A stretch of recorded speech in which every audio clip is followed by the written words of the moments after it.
Donc, Blondin Sébastien, Frédéric, mon épouse, Gaëlle Duménivier. Je suis installé depuis 2001, ma femme 2009. Troupeau laitier ainsi qu'un atelier d'engraissement taurillon. Donc, à l'époque, on avait 70 vaches laitières avec 560 000 litres de lait. Du coup, on est passé en traite robotisée. On a augmenté énormément la production au bout de 2 ans. En fait, on a pris 1000 litres tous les ans. En 3 ans, on a pris 3000 litres en plus. Déjà, quand j'ai voulu mettre un robot, ma femme m'a dit que j'étais tombé sur la tête. Elle n'était pas d'accord. Elle me dit tu vas être appelé tout le temps, la nuit, ça va être encore pire qu'avant. Moi, je me disais au départ, attention dans quoi on part, quoi. En fait, tout compte fait avec le recul. En fait, quand on a installé le robot, on a fait le bâtiment neuf. À cette époque-là, les gens, chez nous, il y avait quelques robots. Et les gens, ils avaient tendance à démonter les robots. Alors, nous, on a fait tout le contraire à tout le monde. Le lait, il n'était pas payé si cher que ça. On a fait le bâtiment, on était à 280 € les 1000 litres.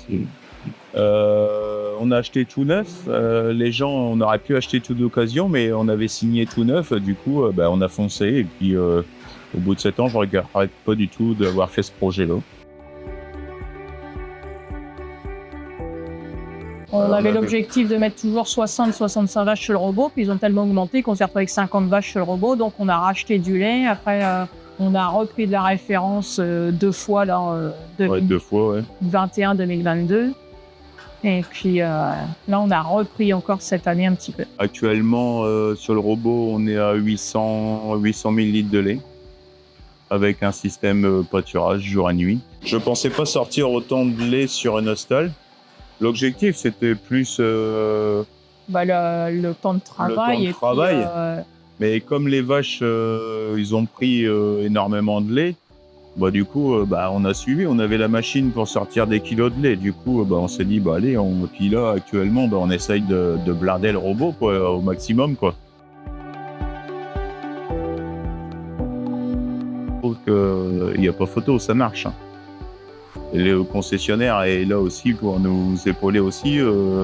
Au niveau du service d'élevage, il y a quand même quelqu'un qui, quand on a un problème, on téléphone, ça répond, quoi. Les techniciens, quand tu les appelles pour une panne, ils ont le robot dans la tête, ils savent te dépanner assez rapidement.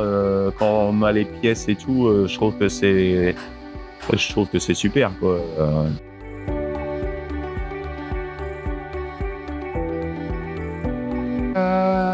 Fatigant, long, surtout qu'on sortait d'1 an de travaux sur le bâtiment. Donc, mais bon, après, ça se fait, hein. Faut pas perdre patience et ça se fait. C'est une étape très dure à passer. Fatigante. C'est des bons souvenirs. Ouais. C'est 1 semaine dans le bâtiment jour et nuit. C'est sûr, c'est fatigant, mais franchement, c'est une expérience à vivre. Moi, je trouve ça génial. En plus, il y avait encore quelques travaux dans le bâtiment à faire à la mise en route. Moi, je me rappelle clouer des planches de bardage à minuit. Le temps que les vaches passent, il fallait bien s'occuper puisqu'on était là 24 heures sur 24. Donc, c'était un bon plan, quoi. Les projets, on a les 2 fils qui veulent revenir sur la ferme. Donc, c'est le projet d'agrandissement.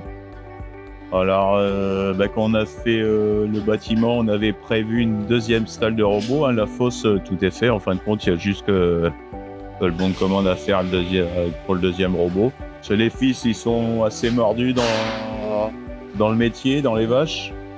Pas d'avoir 100 vaches, mais si on peut faire 1 million de litres de lait avec 75 vaches, on les fera.